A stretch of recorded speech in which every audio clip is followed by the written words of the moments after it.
Hey, fellow G's, this is Edgar Zuniga coming at you from NAGn Studio East.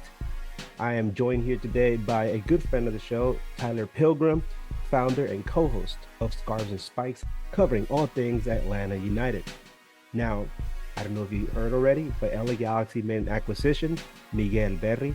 Earlier today, LA Galaxy acquired him from Atlanta United in exchange for the 33rd overall pick in the 2024 MLS Super Draft. Berry, who's a forward, was born in Barcelona on September 16, 1997, making him 26 years old. And I believe he takes up international roster spot. You can correct me. I know he previously played for Columbus Crew, San Diego Loyal, DC United, and most recently with Atlanta United. If you look at his stats in 2023, he played in 30 matches across all competitions, scoring one goal. So, Tyler, tell me your initial reaction to this trade. So Miguel Berry, I'll just start it off. I'll lay it all out there. He was not the guy for Atlanta United. And I don't want that to scare off Galaxy fans and think like, oh, this was just a lopsided trade. Like the Galaxy got screwed out of this one. That's not the case at all. Atlanta, you have to put this into perspective, you have to go back and look at where Atlanta was going into 2023. And you have a new president that came in, right? And he's in charge, well, he's in charge and the final say on any acquisitions at the time. He had just gotten into his position like 3 weeks prior to this. And so you're looking at obviously Joseph Martinez leaving Atlanta. That was the big deal, right? Going to Miami. So Atlanta's looking for a striker. They have a couple of guys in mind. The one that ultimately came to fruition was Yorgos Giakoumakis, who turned out quite well for Atlanta. But they didn't know for sure that that was going to be something that came through, right? We didn't know that Yako was going to be the guy because he also had a lot of interest from a club called Urawa Red Diamonds over in Japan. And it looked like he was going to go there for a while. So front office made the Miguel Berry signing. And it was one of those, like, we knew he was hopefully going to be a backup striker because we all wanted Giakoumakis. But he'd had a good year with Columbus, right? Back in 2021. He went to DC, kind of had a rough go of it. Again, not really settled into their system, but who is at DC, right? And then comes to Atlanta, and he's used as a backup striker for most of the year. He has a handful of starts and has one goal. Now, the one goal he had was an absolute banger. If you get a chance to go look at it, it was Oh, yeah. beautiful. But ultimately, what it comes down to is Miguel Berry just did not fit Atlanta's system at all. Did not fit Gonzalo Pineda's system at all. He came in, right? And Miguel Berry, I'll be the first to say he's not the fastest guy in the world. He is not your Erling Haaland type guy that's going to be a tank and get in behind and drop back and do all the maybe modern number 9 things. He is a guy that very actually, and I'm not trying to compare, though my Atlanta United folks are going to come and hate on me for saying this, but very Joseph Martinez-esque in the sense that he is a target in the box and you get him the ball and he's going to turn and he's going to do something with it. But he is not the guy that you want to have drop back and try to progress the ball forward. So Atlanta didn't have the wingers, didn't have anybody that would really give him the service. Obviously, Thiago Almada was a big one, but Thiago Almada just he's a Lionel Messi-esque, number 10. He's going to do his thing. So the very, very long story short, and my rambling on, is that he just wasn't fit for this team. And with the way that y'all have your team set up, or at least the way that it's kind of coming out back, coming into 2024, I think you have him as a target and you have wingers that are going to give him service, and you'll get something out of him. You'll get a lot more out of him than Atlanta ever thought they would. Oh, you answered my second question, which was how to describe his play. But uh, piggybacking on that, what would you say is his greatest asset? Greatest asset for Miguel is definitely going to be I would say essentially his hold up play. And I know that kind of goes contradictory to what I said a minute ago, but his hold up play is probably one of his biggest strengths because he's not going to drop back and be that guy that's going to facilitate much, right? That's the job, at least with Atlanta. That's the job of the number 10. That's the job of the wingers moving forward.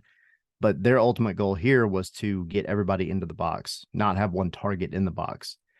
Um, but Miguel Berry, despite maybe his his lack of speed and everything, he gets on the ball and he can hold it up. He can do his job to allow others to get forward.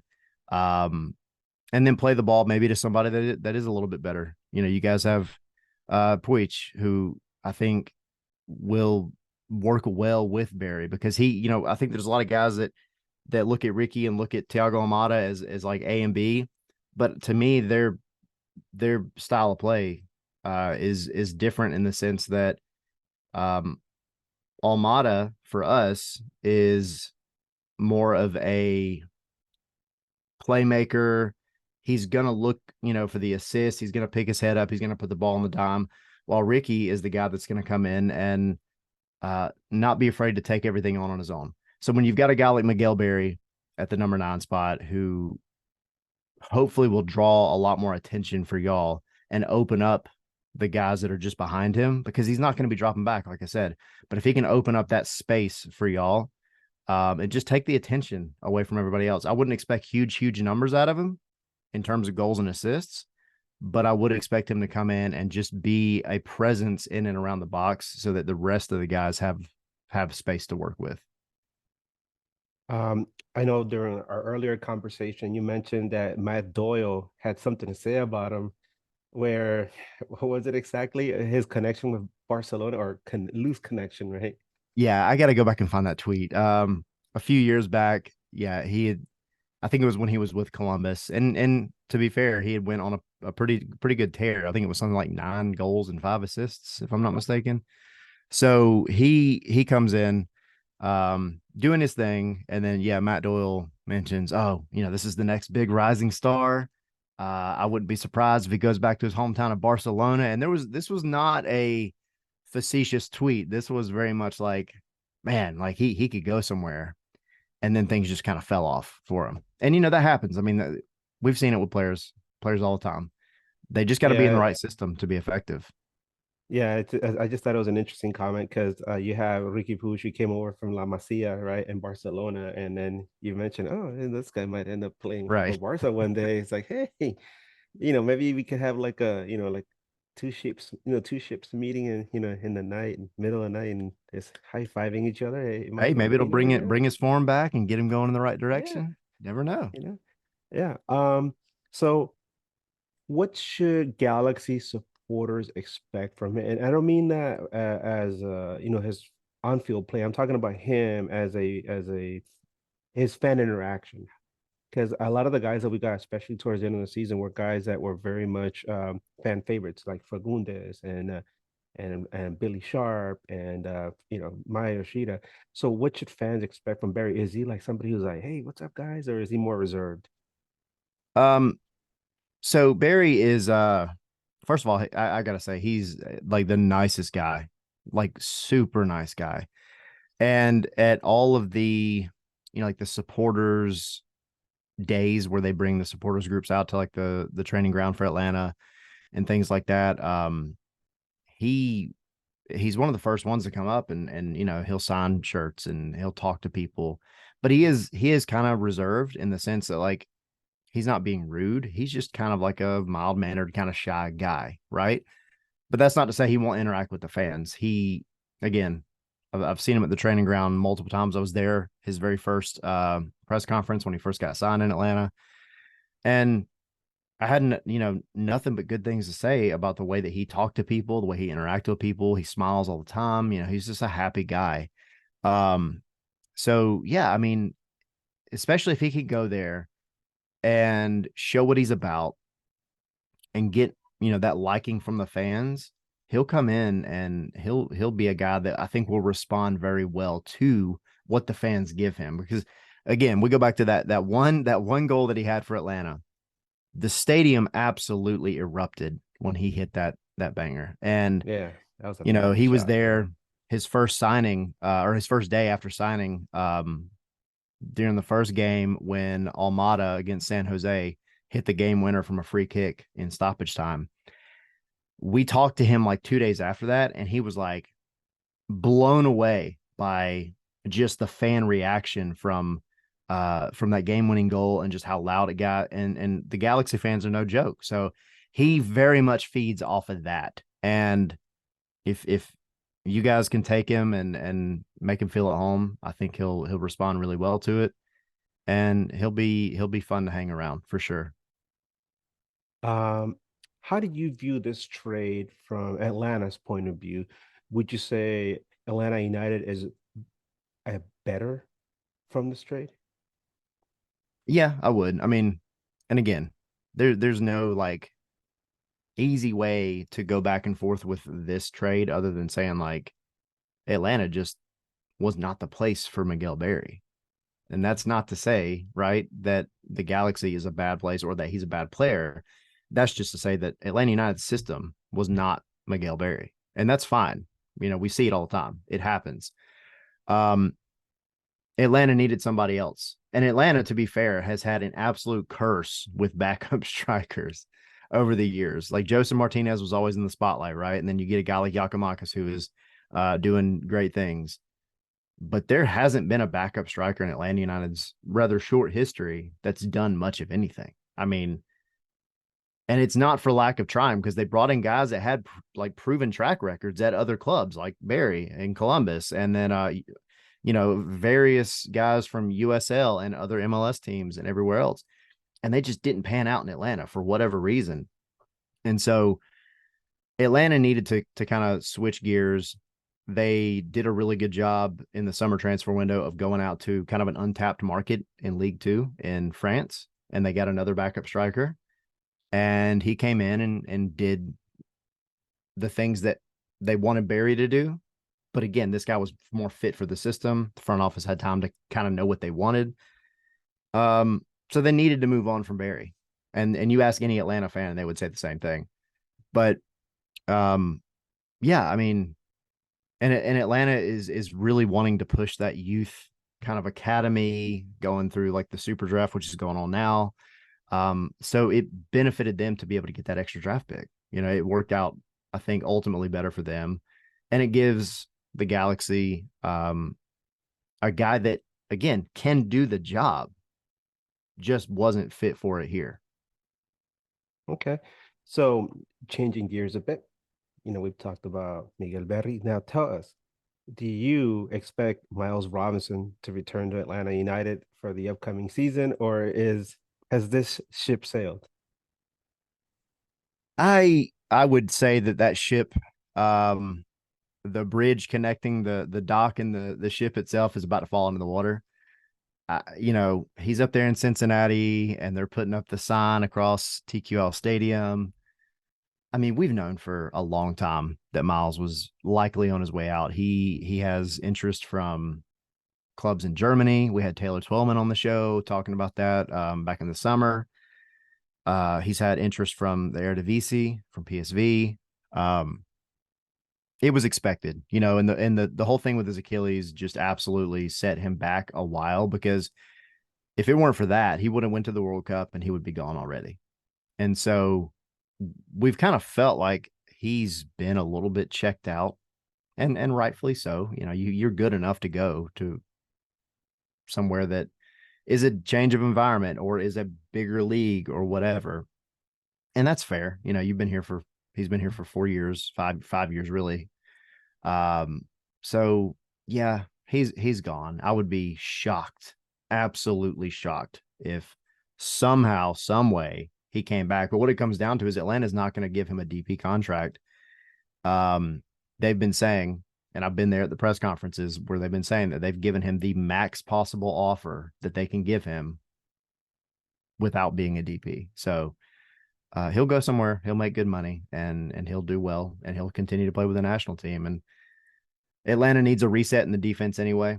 Ultimately, they're looking at two center backs now, And the fact that they're looking at two other center backs kind of tells me that they already see that he's gone.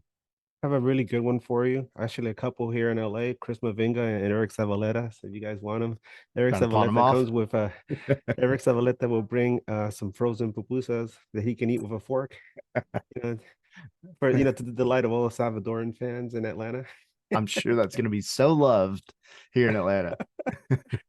He gets them from Costco, so there you go. Hey, Quality man, pupusas. Costco's the place to be, though.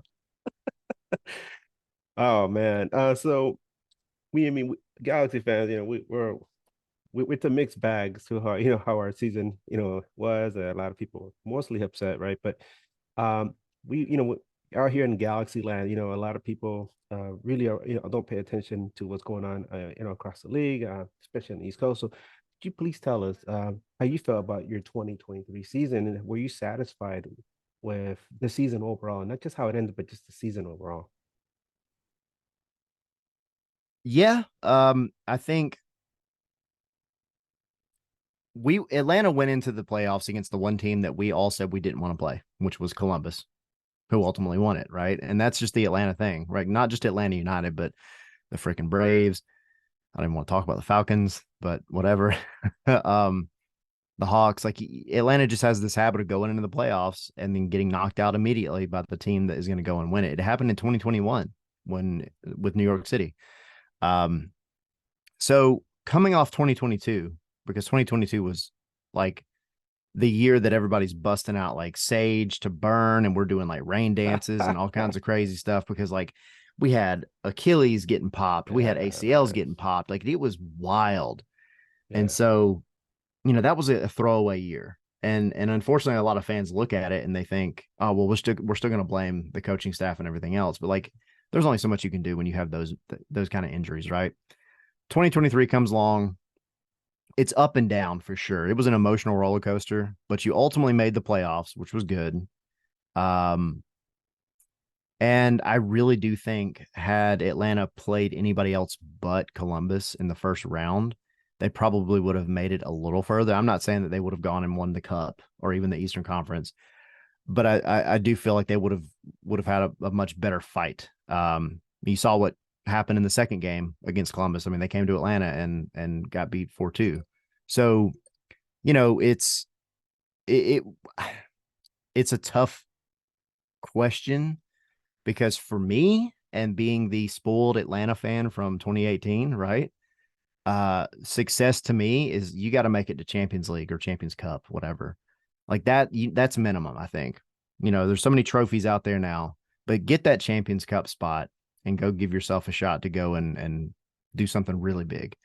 If you're not doing that, then there's still improvement to be made, and there's still improvement to be made. There's a lot of guys that got let go at the end of the season, and it needed to happen. They needed a reset because we haven't had a really good reset since right before the pandemic. And in 2019, when Atlanta won the Campeones Cup and the Open Cup, that was a great year, but they needed a hard reset. And they've got guys there that are going to be there relatively long term. And now they can go out and make the right moves, hopefully, and get back to where they, I think, need to be. But successful, yes, but barely is what I would say. So, quick question about your general manager, because I know that when he hit the market, a lot of Galaxy fans were like, "Get him, get him! We need him! We need him! We need him!" You saw what he did up in Seattle, and out of the blue, right? I mean, at least to us, it was like, "Oh, he went to Atlanta? Like what?" So, how do you feel so far with what Garth Lagerwey has done with Atlanta United after all that success he had with Seattle?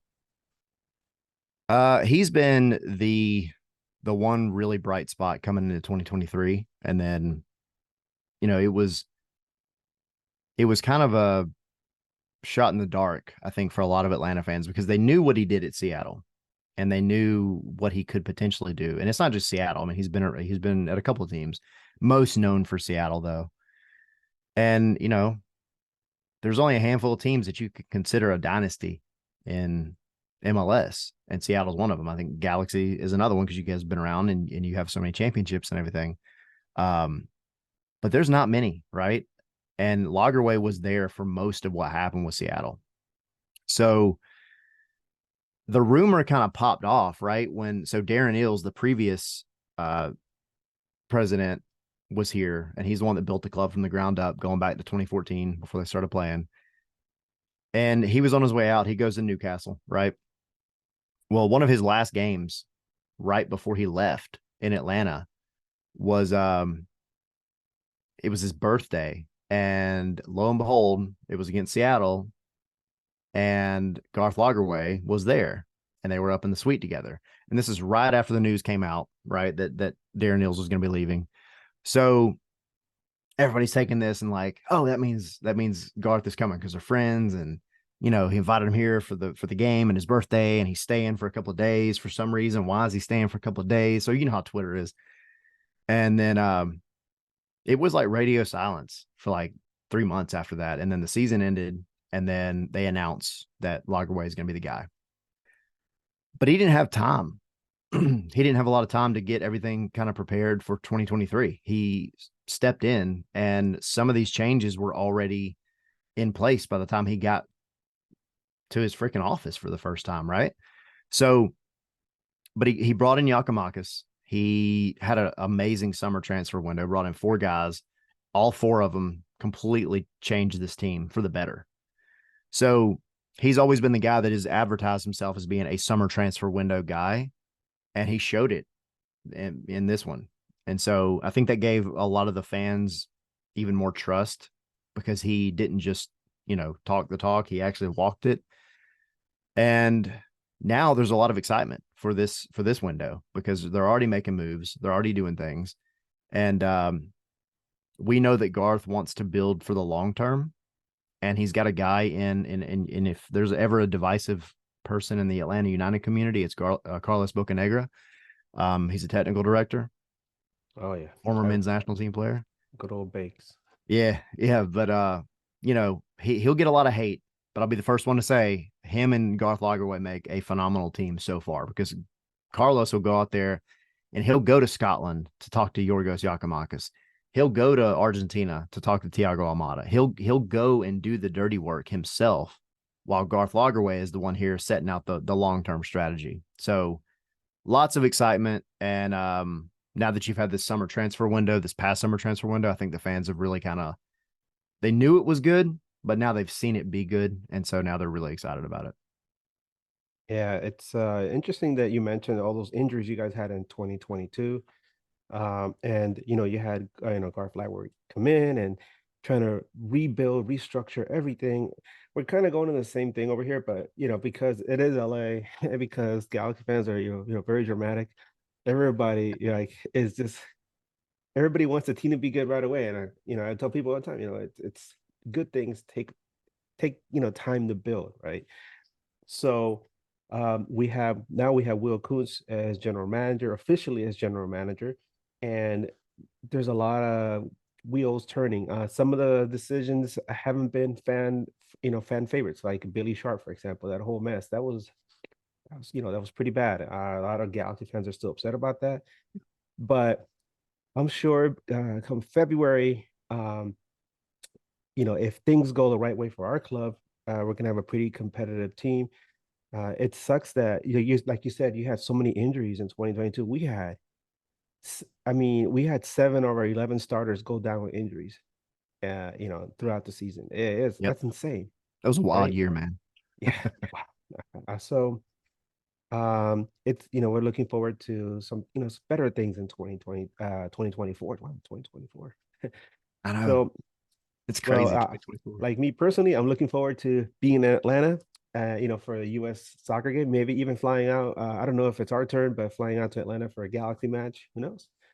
So maybe I'll get to hang out with you guys. Yeah. But thank you so much, Tyler, for joining me and coming on and talk to us. A lot of Galaxy fans, you guys should get familiar with Tyler here, and his buddies with Scarves and Spikes. They put out a really good podcast. It's not just Atlanta. It's not just good if you're an Atlanta fan. It's just good if you're an MLS fan to go in there and just listen to these guys that have good content.